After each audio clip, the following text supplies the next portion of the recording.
A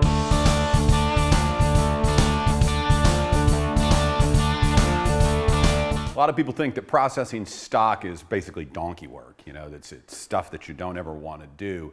And if you know how to do it right, that's just not the case. So we're going to take this board, which is just been skip planed, it's rough on the other side, and we're going to bring it all the way up to basically S4S and show you how to do it with a minimum amount of effort. It's not as difficult as people think it is, and that's because you got to have the right tools. And the right tool is a jack plane. So this plane is about 14 inches long. We have an iron on it that has a camber, like a 10-inch radius curve on it. And that's going to allow us to take out a big bite when we need to. The next thing is that we're not going to use it parallel with the grain, like you see a lot of people doing planing this way. That's only part of the jack plane's job. A lot of the times it can be used across the grain. This is called traversing, and that allows you to flatten the work. So I always at least, like to start on the bark side of the board. So this is the part that's facing outside towards the bark, outside of the tree. And you can tell that by looking at the annular rings on the end. And the reason I start on the bark side is when the tree dries, when the wood dries at the kiln, it's going to curl up like this. So these two long edges are high. And so we want those two high edges, this edge and this edge, because those serve as sort of a reference surface for the plane. And if we started on the other side, which will have just sort of a hill, the plane will just ride over the hill. This will take these high spots down to the low spot in the middle. So the first thing we need to do is bevel off this far corner, because when we traverse across the board, we don't want to spelch out this corner. And so now we just work right across the grain. Couple things is working across the grain allows you to take a much thicker chip than working with the grain. So you can take a big bite without any effort. The other thing is notice that I'm not moving my arms. I'm just rocking my body back and forth.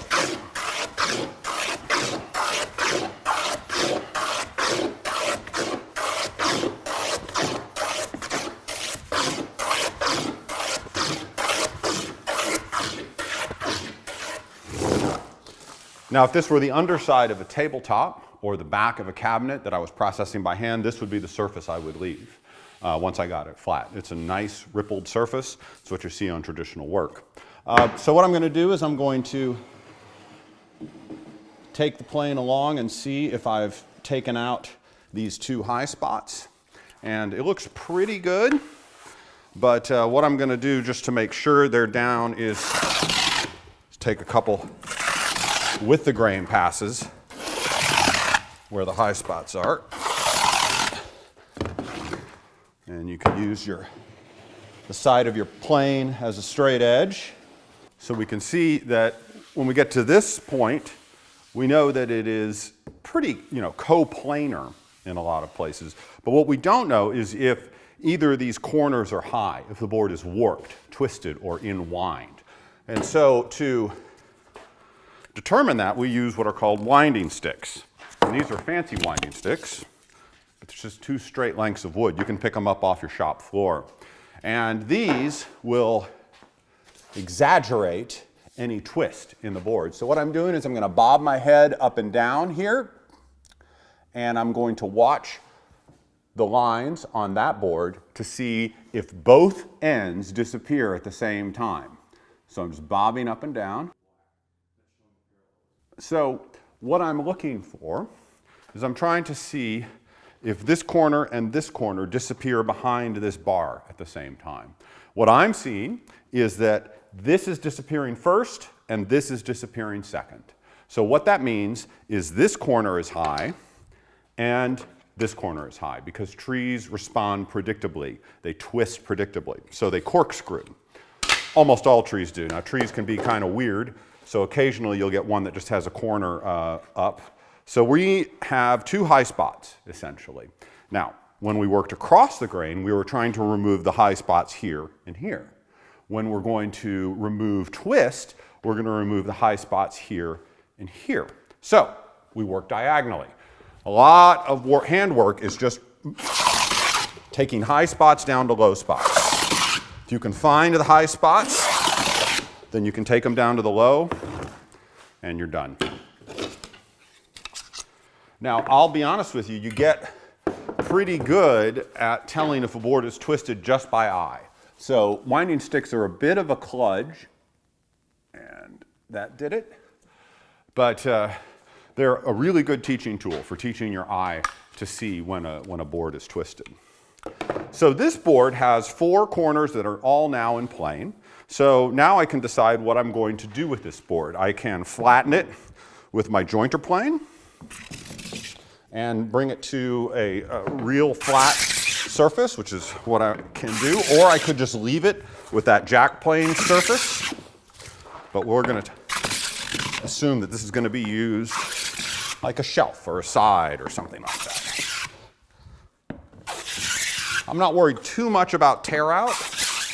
The jointer plane's job is mostly just to bring all the surfaces in line and make them relatively smooth, and then the smoothing plane is going to finish the job. So sometimes I'll check it again to see if I cupped it, if I made it hollow, which is a very common defect, and I did. So I'm just taking down those 2 high spots, and now I've got a nice flat surface. Maybe just a little in the middle there. Yeah.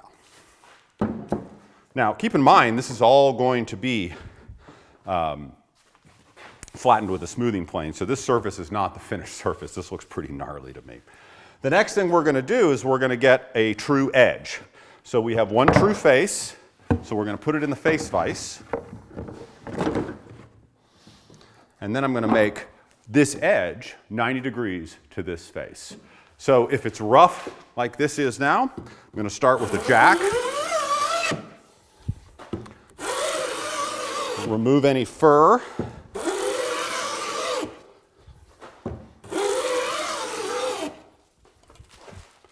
Okay. Then I just grab a tri-square. I'm going to put the butt of the tri-square, the handle, against the true face. And I'm going to see what my edge looks like. Now, I don't know if you can see this, but this corner that is toward me is high, and the corner that is facing the bench is low. So to fix that, I just need to scoot my jack plane toward me so that the high part of the curve, the strong part of the curve, is taking off the high spot on the edge.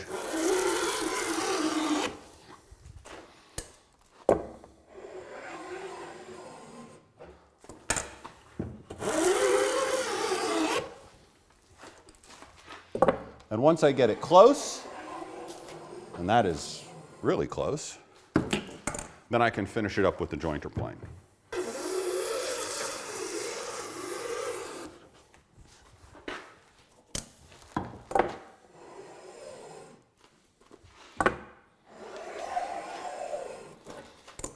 One more.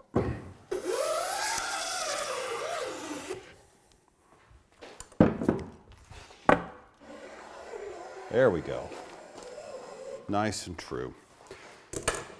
So I'm going to make a mark on here, and that's called the caret, and that means that's a true edge. And then I'm going to put a mark on the face, which looks like this, sort of a curly Q, and that means true face. So that is a reminder that whenever I need to find a 90-degree angle at which to put a square against for laying out joinery or whatnot, that this is the true face and that's the true edge. Next up, what I would do is I would rip this. So why don't we go ahead and do that? Just rip it to final width. Now you can rip a variety of ways and lay out the rip a variety of ways. I have usually used a panel gauge, which is like a giant marking gauge, but I don't have my panel gauge with me. So what we're going to do is we're going to do what's a kludge, but it works really well. So I'm just going to mark it manually. So let's say we want to make this board 9 inches wide. So I'm going to make a mark there at 9. Remember, these are all off of the true face. Looks good. And the true edge there.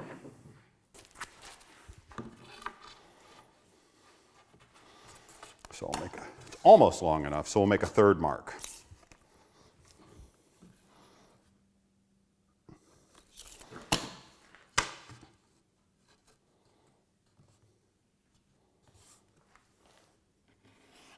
It's okay to use ink if that's easier for you to see. The Japanese use ink for everything in woodworking. All right, so that's what we're going to rip away.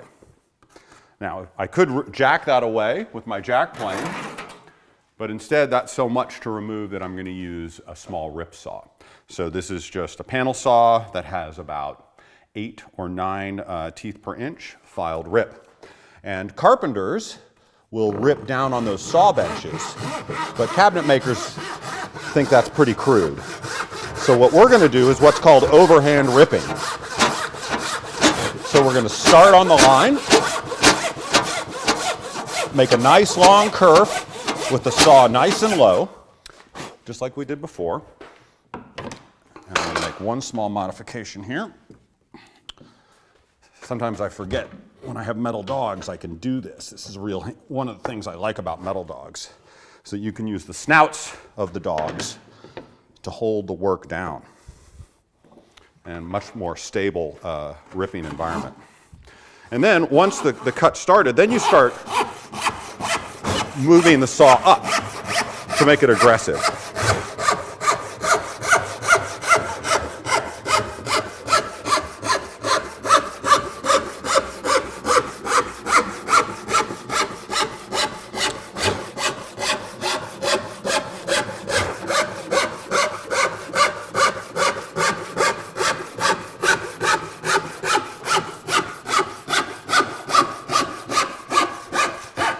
Now, if you do get offline a little bit, and I am getting a little bit offline there, normally I wouldn't sweat it because I'm going into the waste.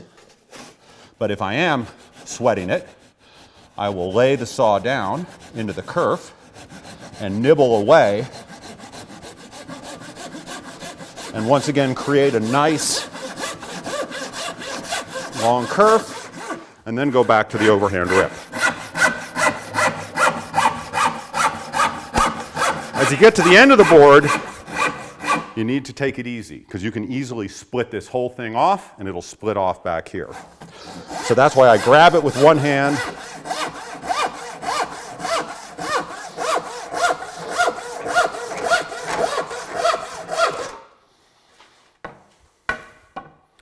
So now we have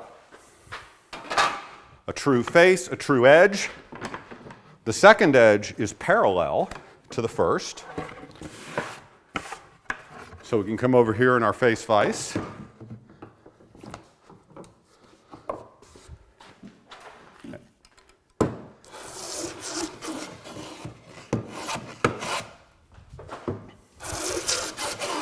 And finish it off to the line.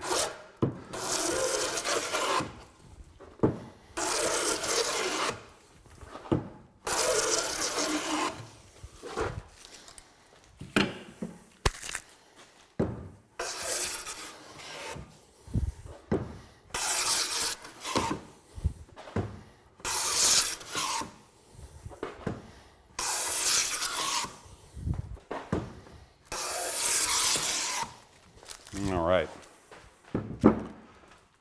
So this isn't considered a true edge. I mean, it might be, but we don't know. So we're just going to still call this our true edge. So now we have face, 2 edges done, and so we need to do this rough surface. How do you do that? Well, you start with your marking gauge, and you set it to either the finished thickness that you know you need to have, if it's 3/4, 7/8, whatever. Or if you're going for maximum thickness, you sort of probe around the board to find the lowest spot, which I just did, which is right there.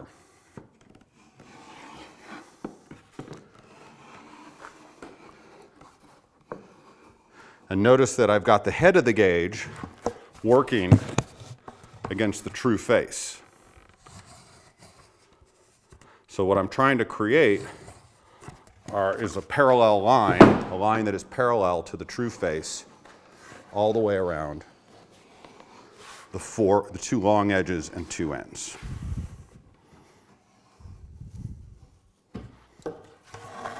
Good.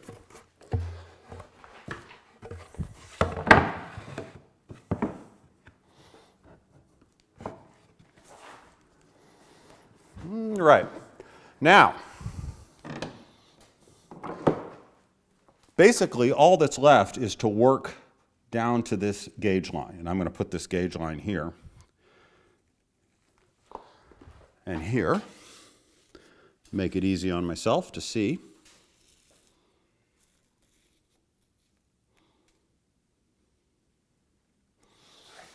And the problem with this face is, as I mentioned before, it has this kind of bow to it. And if I just traverse across this bow, I won't make it flat. I will just make it bowed but thinner. So there's a couple things you need to do. First thing is you get your jack out. And what we want to do is we want to jack out the middle. We want to jack out the middle down to this line and down to this line so that we create that cupped surface that we had on the other surface.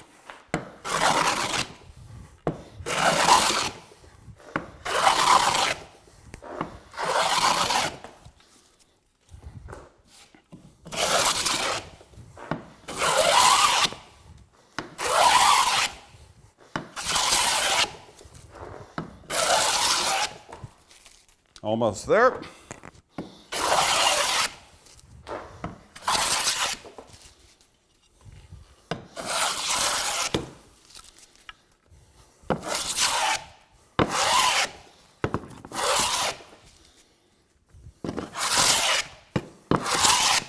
Now I have a couple choices at this point.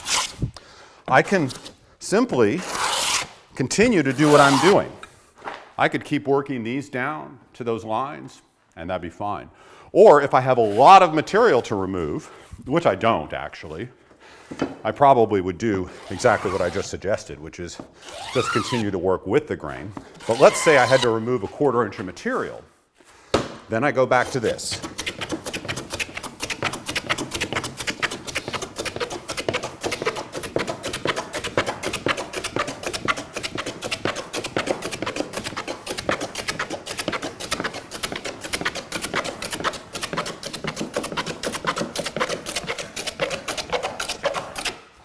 And I would keep doing that until I reached the low spot there.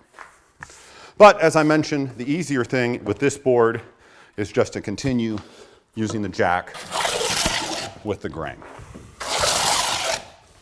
And that's really all there is to it. And you can stop at any time when you can put it into a planer, for example. So with a lot of wide boards, if my jointer isn't wide enough, I'll jack one side flat and then put it through the thicknesser.